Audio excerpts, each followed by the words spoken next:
Hey guys, welcome back to the channel. What happened to October?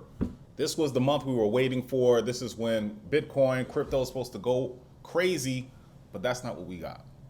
And the reason we didn't get that is for a lot of issues, mainly a macro main issue, and then we have a global issue. And it's kind of spooking the markets, both in equities and crypto. So let's go over those things. And yeah, some FUD out there, but I always see that as a buying opportunity. You know, right now we're bracing ourselves for things to take off. Now we get some more discounts. So it's still time to load up. That's what I'm going to be doing. And at the end of the video, I'll show you some of the projects that I'll be loading up on these discounts. Do I expect the discounts to go even further? Well, probably so. But I don't think the whole month is going to be doom and gloom and the bull market is over. Definitely not. However, we got to prepare ourselves, see what's going on in the world, and make sure we take advantage of these dips. And that's what we're going to do right now. So let's take a look. You know, just the other day we were seeing green and now we're seeing red, red, red. Bitcoin is under 61,000, down 4.3. ETH was starting to gain traction a little bit and it's down a little bit. Sol is down 6%. 8 is down 7%. Avalanche 7%. Just discounts everywhere. Sui's down. Near's down. ICP is down, Link's down, tons down, all good buying opportunities. I'm a glass half full type of dude, so when I see this, I don't freak out. I mean, if you truly believe in crypto, specifically Bitcoin, and what it means to just wealth in the future, you would totally don't care. You don't care about these type of things. You just see these as opportunities and just a temporary thing that we have to go through to get to the mountaintop where we all want to be. So it's whatever to me. But look at the stocks. Here in the US, we see the Dow down 178. S&P, not that bad, down 53. NASDAQ is down 278, so that took the biggest loss. Obviously, tech and, you know, crypto kind of correlated there. But that's what's going on with stocks. So what is causing this? Main thing here in the US is the ports.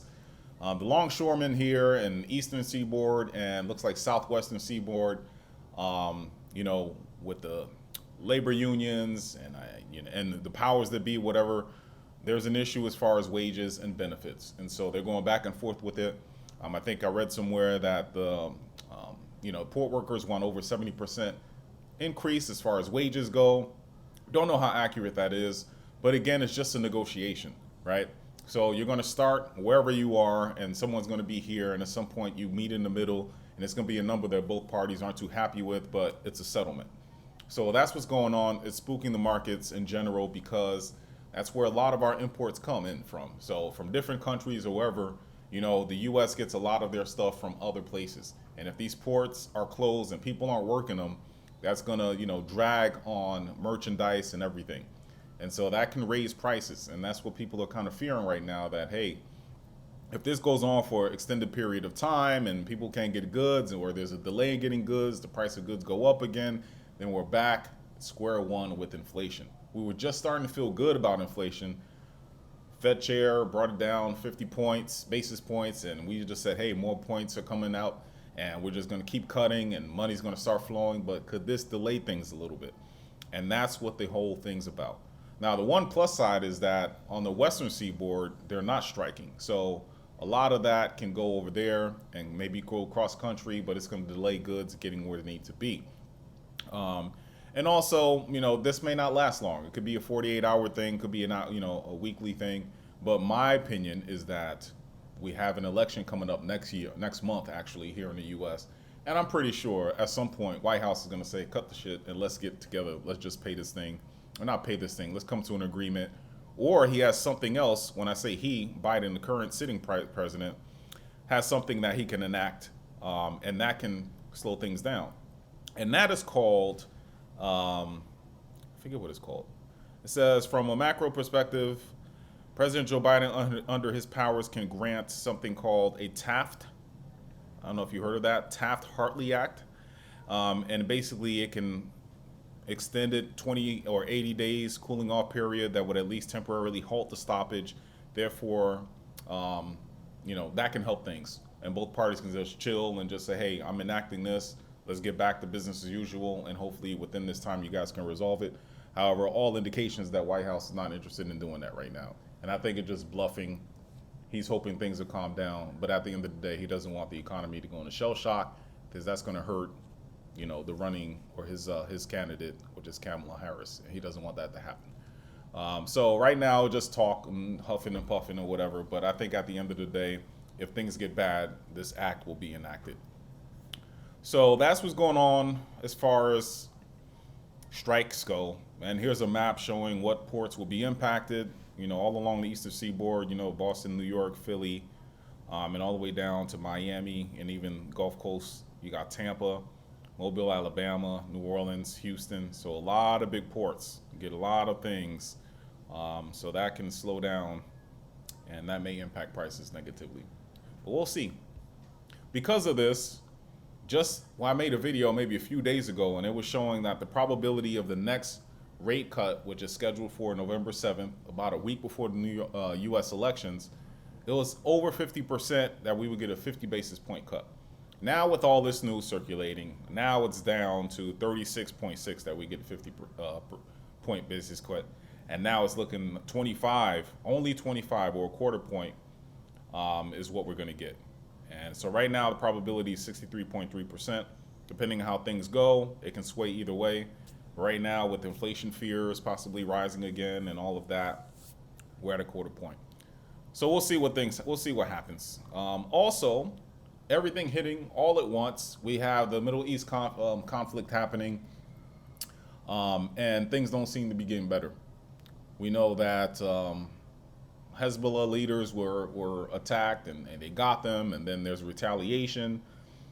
They announced, I guess, depending on your time zone, late last night, early today, there's some missiles from Iran towards Israel, and then I heard that Israel has ground troops also trying to enter into some territory. So just back and forth, and it's not looking any better. So we'll monitor this closely and see what happens. And because of that, then you have inflation again. Oil prices can go up no matter where you're at, because a lot of concentration of oil is in this region. And if the conflict rises and it gets even worse, then that's another thing that we have to worry about. So pray for all those involved over there. War is not the answer. Never violence is not the answer, but this is what we got going on right now. So I pray for the best, but something that we got to think about. So again, this is another article about the ground offensive that's being launched. So hopefully things get better.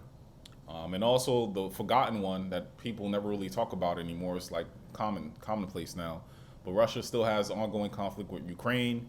It's spending a lot. We know that the U.S. is helping with the Ukraine as well, giving money to help Ukraine and its efforts there. And that's ongoing. So you have something going on over there, Middle East, something going on over there. Then you have over here domestically, we're dealing with inflation, and then you have the port strike. And then not to mention, in the back of the minds, people aren't really talking about it. Media is not really covering it. But then you have Taiwan and China, something going on over there. So you just have a whole lot of craziness in a bowl mixing together, and we don't know what to expect. So that's why it's important. Yes, you got to look at charts, looking at your prices as far as what your stocks are and your cryptos are. But you got to see what's going on in the world in order to make wise investment decisions. Example of that would have been C19 way back when. If you weren't paying attention, you didn't know that a crash was probably coming, and you probably had golden opportunities to get, stocks and cryptos that you never thought you would be able to get. At that point, I think Bitcoin went down to 3,000 or something crazy like that, 3,800. If you weren't paying attention to all the economic news, the global macro conditions, you probably wouldn't even know about it. So ever since that time, I've been paying attention to all these things that's going on. Not to say that things will get worse, but you just got to prepare for it. And again, just Bitcoin, and why we Bitcoin is because of this. And I'm showing you the U.S. because that's where I live, but wherever you at, take a look, and it's the same thing. Just the debt is out of control. Because of that, more fiat is printed. Because of that, buying power goes down. Your dollar, whatever your fiat is in your country, just goes down and down and down. And so you need something just to hedge against the inflation, and that's why we were gifted with Bitcoin. That's why I'm a firm believer in Bitcoin. I'll always invest in Bitcoin, because I know that whatever I put into it is more than me putting it into a savings account.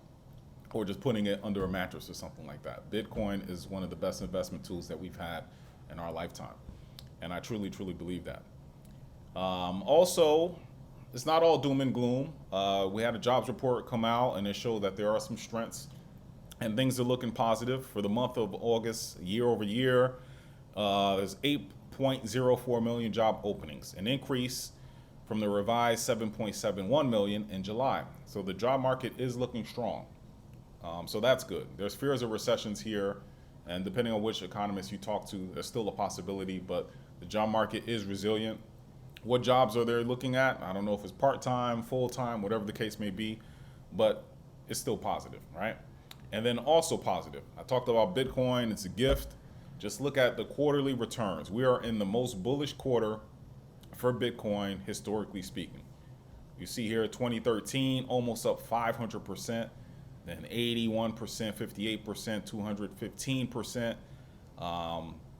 Same time, right before the peak bull, right? 2020, which would be equivalent to now, 2024, up 168%. That was before ETFs and all of that, all the institutional adoption, 168%. So quarter four is now, October, November, December. Things are going to get crazy. So if you catch any glimpse of a dip or any buying opportunity, just take advantage.